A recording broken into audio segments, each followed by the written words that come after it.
The way you beat a guy like that, you're not going to outbox him. If you're waiting on him and he's initiating and he's feinting you into counters and then he's countering the counter, you're going to lose that fight. You know AJ's chin's gone, right? Like, and I'm not saying that I believe that. I don't believe that. I think getting beaten up by Daniel Dubois does not mean your chin's gone, especially when you keep getting up and you managed to rock him late in the fight and you stayed in the fight. And I think Daniel Dubois is a freak like...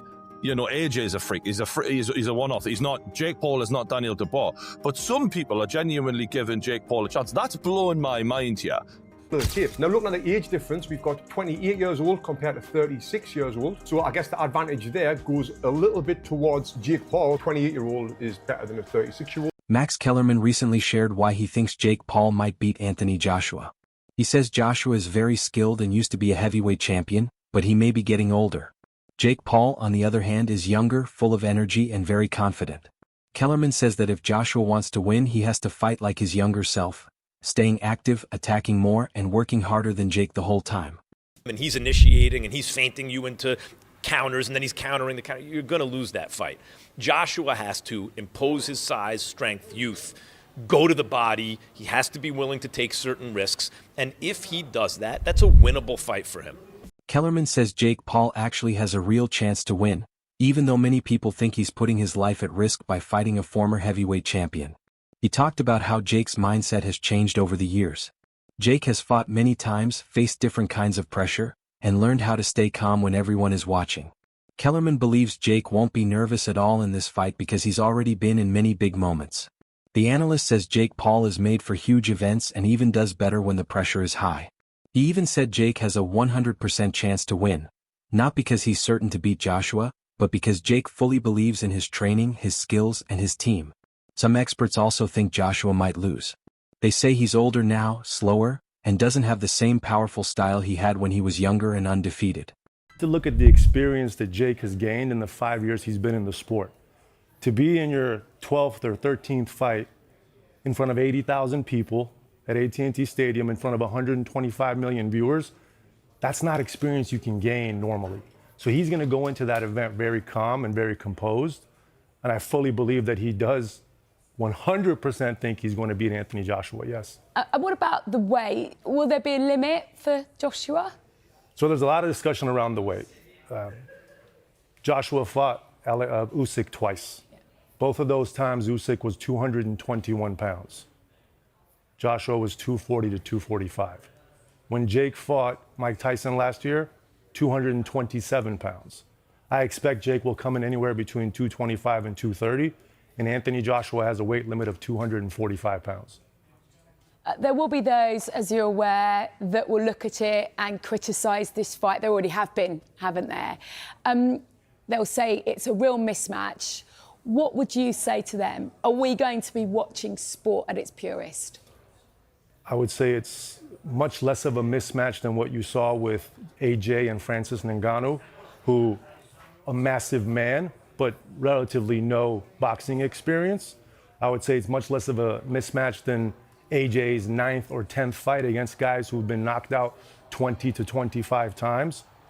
Given AJ's pedigree, Jake is built for this. Jake is built for the big moments. So do I think it's dangerous for Jake Paul? Absolutely. Do I think it's also dangerous for Anthony Joshua? 100%. I mean, we're just watching some of these punches being thrown now. Can he take something like that, Jake Paul? Alexander Usyk took it, right? I think that was a perfect 1-2 combination by Joshua, again, on a fairly stationary fighter in Francis Ngannou, who had a good performance against Tyson Fury. But I don't think Tyson Fury took that fight serious for 1 second until he was knocked down. They say that even though Joshua used to dominate heavyweights, now he fights more carefully and gets hit more easily. Fans also point out that Jake Paul has improved a lot. He has more power, better stamina, and stronger basics than he did before. So to them, the age gap and how both fighters have been performing recently make this fight more exciting than most people thought. If it all goes incredibly well for Paul, he's not going to land on Joshua, is he? Joshua's going to be far too skilled in evading whatever Jake Paul could throw at him. Because I don't believe he's an evading fighter. I think he's one of those fighters that is extremely powerful to where a fighter is simply afraid. The problem is that all of the pressure's on Joshua at the moment. So Jake Paul, if he gets knocked out in 12 seconds, he should get knocked out. The problem is as soon as Joshua starts taking damage, all of a sudden he's thinking, the world is watching me, I'm a professional fighter, and I'm getting beat off a YouTuber. All of the pressure is in Joshua, and that's a lot that can weigh on a man. Just Jake Paul can't damage him, though. Like, people can damage him, though. He's went down. No, in a people lot of can. World People champions. can. Yeah. No, like, Alexander Usyk can. Daniel Dubois can. But these are supreme athletes. Jake, completely correct. Paul, Yes, there's a difference in someone who's been boxing their entire life versus a YouTuber. I completely understand that, but you can't deny that Jake Paul has power. I think it's one of his only attributes. I think he's a very poor boxer, but what he does have is a weird technique where you don't How do know we what know he's got power? How do we know he's got power? He's knocked people out. What Ben Askren and Tyron Tyron Woodley? Yeah. Tyron Woodley was Like, come arguably on. one of the best UFC fighters there's Come ever on, been. mate. Like, you No, can't... mate. I'm not suggesting that. I'm not suggesting that he's going to go in there and walk Joshua all over. But you can't deny that he has lights out power. It's just something I would deny that. I would deny that he has that kind of power. Yeah, in against an someone like amateur AJ. boxing ring, yeah, fine. But not against a two-time world champion we're talking about here. Again, I understand the contempt in what I'm saying, and I do see how it is completely stupid thinking a YouTuber could break Anthony Joshua. But the thing is that he's going to be training for this fight. Joshua has all of the world looking at him thinking you should walk him over. If it gets 2 rounds, 3 rounds inside, I think Joshua loses. Yeah. You think he gets beat? I mean, I think the pressure will get to him. I think if he loses to Jake Paul, he's the embarrassment to boxing. And if you get inside 3 rounds where you've not put him away like everyone thinks you will, all of a sudden that pressure to finish the fight as he should is going to gain and gain and gain. Is there any truth in this, Jamie? Can you see a world where Dan's theory is basically this geezer can punch and he therefore has a puncher's chance? I think he's got no chance. Like slim, if none. No chance. None. Literally none. No chance. No. It's one of them, innit? I honestly, without going like extreme, Dan, I think Anthony Joshua, if he could only use one hand, wins the fight. I honestly do. This is the thing, and I love Joshua. You know, he's arguably the pride of Britain when it comes to boxing. He's a great fighter. But could you say he's past his best? Could you say that he's been tested too many times? The thing that it relates to me is when you look at Silva in the UFC, as soon as he got knocked out, his chin became glass. And I think that's the same with Joshua. I don't think he can take a punch anymore. I think he's one of those people where it's almost he damages way too easy now. And it's one of those things where I think when you're a boxer and you've had a few defeats and you've had a few lights out moments. Tony Jeffries, an Olympic boxer, explained another reason why people should take Jake Paul seriously. He said Jake has every resource a fighter could want. He can pay for top trainers, the best conditioning coaches, sports psychologists, nutrition experts, and great sparring partners. Because Jake has money, he can create the perfect training camp without skipping anything. Jeffries also said Jake knows this is the toughest fight of his career, so he will train harder than ever. Plus, Jake has youth on his side. Jeffries reminded everyone that in boxing, being young is a huge advantage because younger fighters recover faster, train harder, and usually come in stronger and more full of energy. Now looking at the age difference, we've got 28 years old compared to 36 years old. So I guess the advantage there goes a little bit towards Jake Paul. 28-year-old is better than a 36-year-old. But that being said, we've got talking about experience and everything else. What comes with being 36 years old at Anthony Joshua's level. And then like I mentioned, the heavyweights kind of seem to prime a little bit older. Now come down to the height and the weight. This is the big one. 6'1" versus 6'6". 200 pound versus 252 pound. We got a 252-pounder in Anthony Joshua. The reach advantage is a lot, which we would expect. Amateur fights, we can see that Jake's only had 1, where AJ's had 43, but 43 of them are including at the highest level, Olympic level. And yes, he won the Olympic bloody gold medal, if I don't need to remind you. Then the pro record, Jake Paul has had 13 fights, lost 1. AJ has had 28 fights and he's lost 4 with 25 KOs. And the one person that Jake Paul lost to was Tommy Fury. Now, can we compare Tommy Fury with Anthony Joshua? Not at all. It's like night and day. So now I'm going to talk about the rules of this fight, and I'll give you my prediction, which is going to shock a lot of people after this. So, what are the rules? The bout will take place at a heavyweight, obviously. It's going to be 8 3-minute rounds. You might think, well, that's better for Jake Paul, and I'm thinking, not really. It's better for Anthony Joshua because he's just going to go all out for them 8 3-minute rounds. And imagine that, Anthony Joshua blasting at you, 6'6", whatever he is, 250 pounds, throwing big bombs at you. Anyway, both fighters will be using 10-ounce gloves for the duration of the contest. Why have they got that? It says both fighters will be wearing 10-ounce gloves for the duration of the contest. What do you expect? Them to take them off halfway through and switch them to 12s? But I guess these days, anything happens in boxing, right? The boys will follow similar rules to Jake Paul and Mike Tyson in November, but that fight was 8 2-minute rounds and 14-ounce gloves. Not similar if it's smaller gloves and 2-minute rounds. Who wrote this for DAZN? It marks the first time Joshua will have contested less than 10 rounds since 2015. Many analysts talked about a different issue, not the fighters but boxing itself. They said the sport created this situation. Even though Joshua is a world champion and an Olympic gold medalist, the biggest payday of his career came from Jake Paul's offer.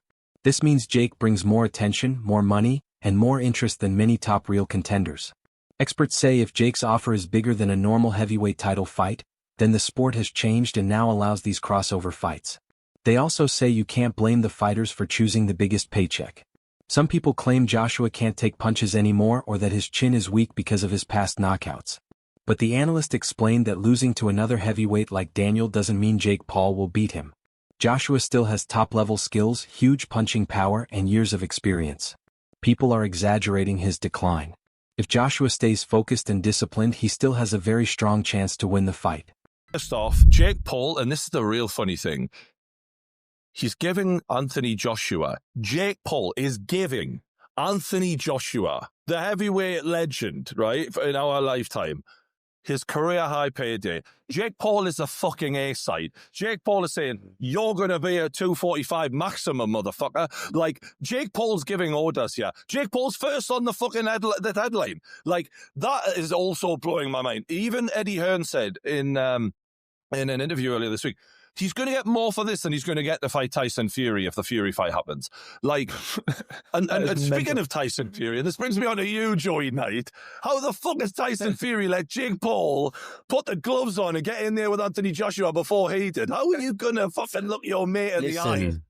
Fury probably had the offer, mate. He's not into the old circus shows. You know what I mean?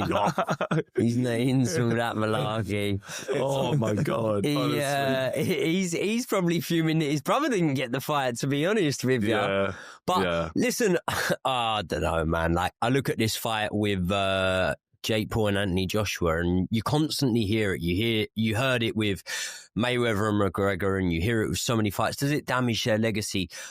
I would like you to give me an example of a time someone's legacy has been damaged. And Ghana Fury. From an individual fight. Yeah. No, but in Ghana Fury ain't really, has it? Like,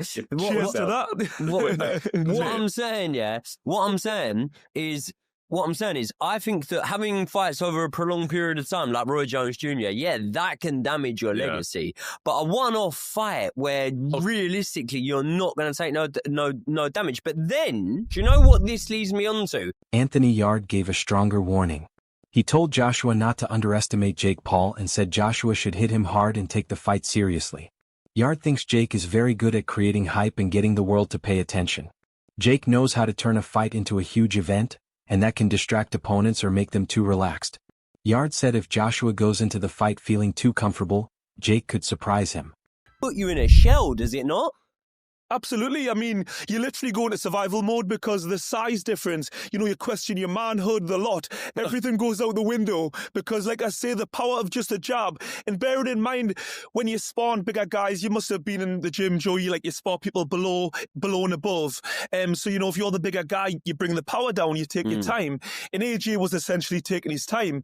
And even just flicking out that hand, flicking out that jab, the force is crazy. So I really do fear for Jake Paul. On power, that's what I mean. I've people have been ringing in TalkSport, these boxing experts. Who the knows it there, right?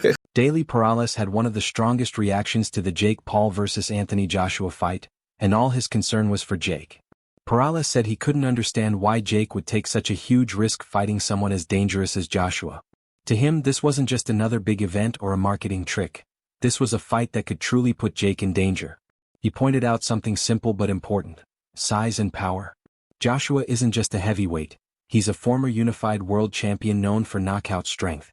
Perales said that standing in front of someone with Joshua's punching power is a whole new level of danger compared to anything Jake has faced before. He warned that even one clean punch from Joshua could change everything, and Jake might be crazy to take such a risky fight. Even though he knows Jake is confident and improving, Perales's main message was caution. He said this matchup isn't about hype, it's about safety. In his view, Jake is entering the most dangerous test of his career, and the consequences could be much more serious than fans think. Mistaken here. If Joshua lands clean on Jake Paul's chin, he could end up in a very bad way. So I know it's all entertainment and they're going to break records and Netflix and all that kind of stuff, but we have to understand the dangers that are involved in boxing. And, you know, that's why I say people got to respect Jake Paul for doing this, because he's at risk. He's at a big risk indeed. I saw something that David Hay was saying where people were kind of worrying for Jake Paul, and David Hay was like, well, he's only going to take a lot of damage if he goes and gets beaten up for 12 rounds. He just gets knocked out in one punch. That's probably one of the best things that could happen in terms of taking the least damage possible. Yeah, David Hay is right, but also one punch can end your life as well. So you got the two sides. Yeah, he could get badly beaten up if it went 12 rounds, which can be worse long term for your health. The boxing world is worried, saying Jake Paul is taking a huge risk.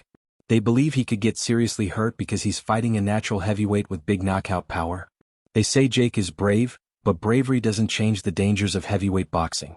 One clean punch from Joshua could end the fight right away. These analysts think Jake is facing something much more dangerous than anything he has dealt with before. But at the same time, some experts think Jake's confidence will help him. They say he has built his whole boxing career on proving people wrong, and he always performs well when others doubt him. They also say Jake never runs from a challenge, and this fight is just another example of him stepping into something big. Jake Paul has lost his mind. This is probably the worst mistake of his career. Even in the poster, you can see this is a David and Goliath story here. I mean, there's times where I thought Jake is a cruiserweight. There's times where I thought even he could be a light heavyweight. And now he's stepping in with one of the most chiseled, bona fide heavyweights in the world right now in Anthony Joshua. I'm about to break the internet over Jake Paul's face. I'm not sure if that makes any sense, but it sounds fucking demented, terrifying. And speaking of the insanity of this thing, here is what the first line is. Jake as a plus 800. I have a feeling that's going to shift even more toward AJ. AJ's the 18-wheeler going 90 down the straightaway, and Jake is in a golf cart going 10 miles an hour, headed right back at the 18-wheeler. It's going to be freaking destruction. Look at the reach. He's got a 6-inch reach on Jake, and trust me, the Chloe concept has told me the 6 inches is more than enough. Okay. That's it for today's video. Stay tuned. See you next time.